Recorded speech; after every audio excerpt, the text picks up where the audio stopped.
read a story, and it is, what, the time is 8 to 10 minutes? 8 to 10 minutes. Okay, I'd like to introduce Lawrence Compton.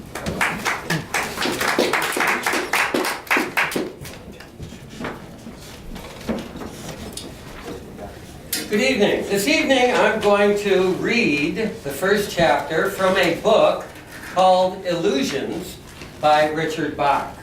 When I was young, there was a famous book called Jonathan Livingston Seagull, and this is the author of that book and a continuation of that type of theme.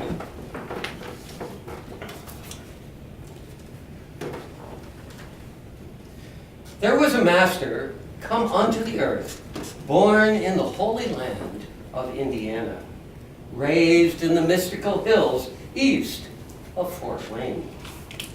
The master learned of the world in the public schools of Indiana, and as he grew in his trade as a mechanic of automobiles. But the master had learnings from other lands and other schools, from other lives that he had lived. He remembered these, and remembering became wise and strong. Others saw his strength and came to him for counsel. The master believed that he had power to help himself, and that all mankind, as he believed so, it was for him. So that others saw his power and came to him, to behold and to be healed of their troubles and their many diseases. The master believed that it was well for any man to think upon himself as a son of God, and as he believed, so it was.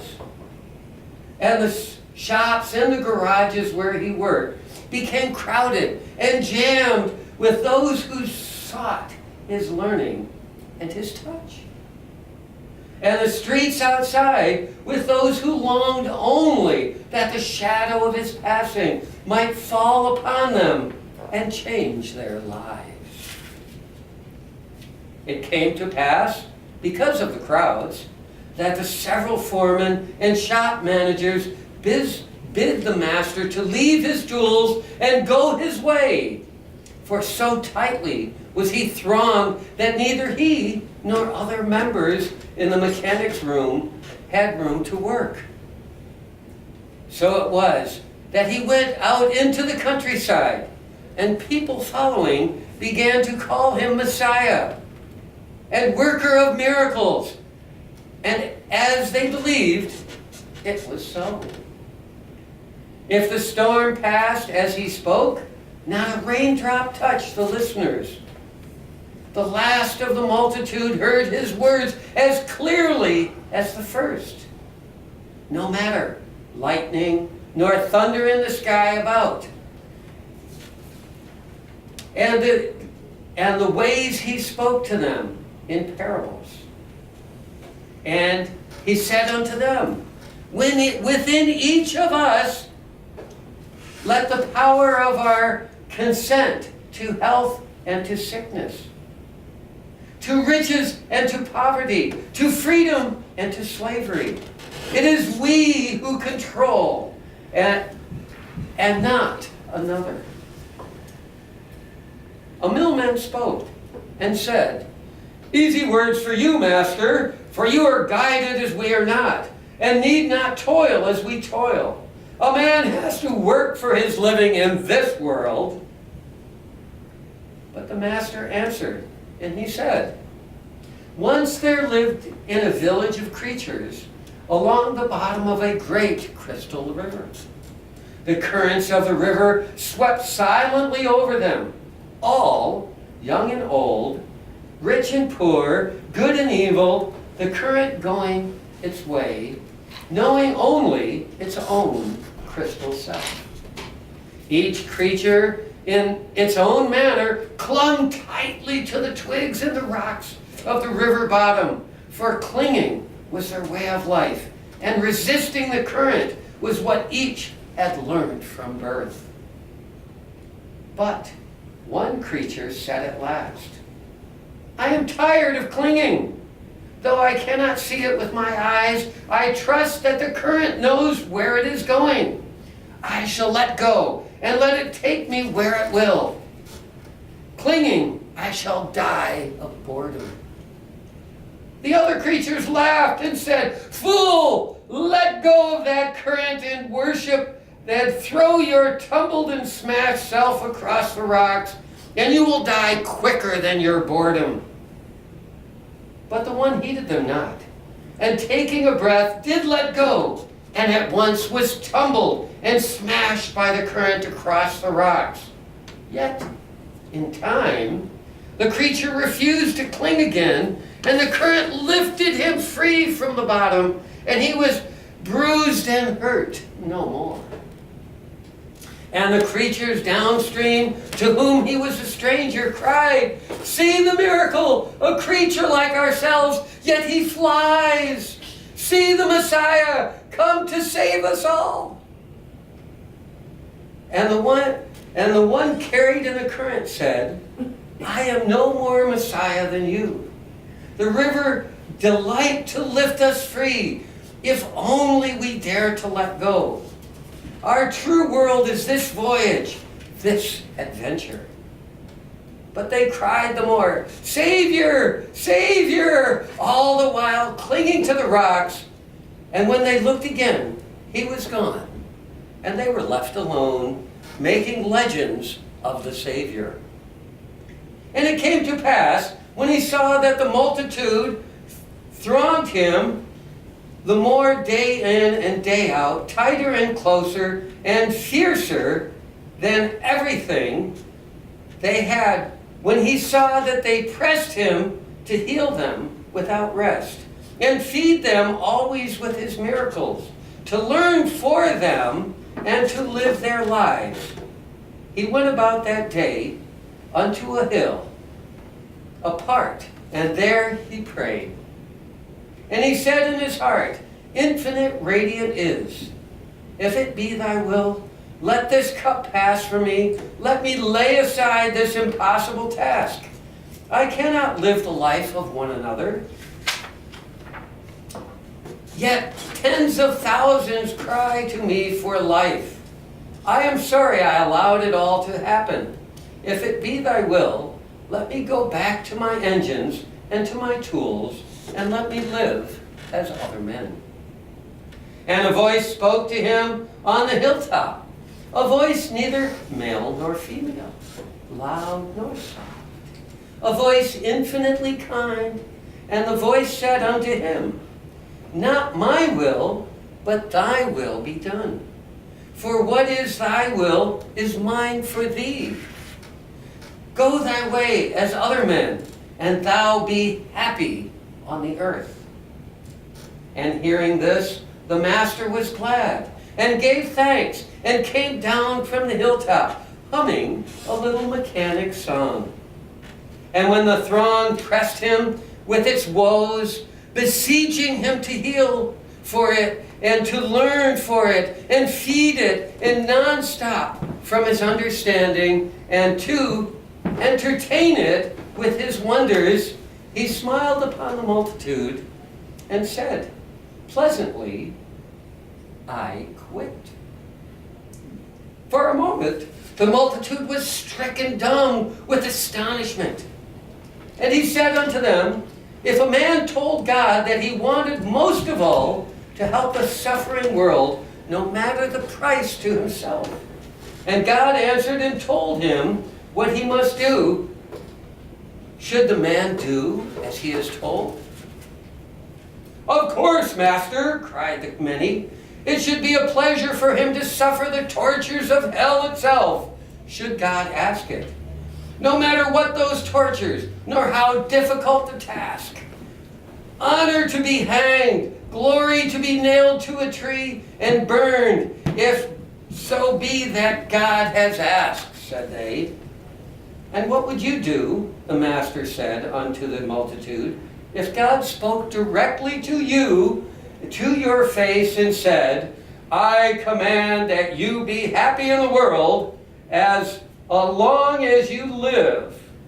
What would you do then?" and the multitude was silent. Not a voice, not a sound. Not a sound was heard upon the hillside, across the valleys where they stood. And the Master said unto the silence, in the path of our happiness, shall we find the learning for which we have chosen this lifetime? So it is that I have learned this day and chose to leave you now to walk your own path as you please. And he went his way through the crowds and left them. And he returned to the everyday world of men and mechanics. Mr. Toastmaster, here. Thank you. Okay. Our second speech this evening will be delivered by Brett Duncan. And the title of his speech is, We Need a New Model for Agriculture. Please help me.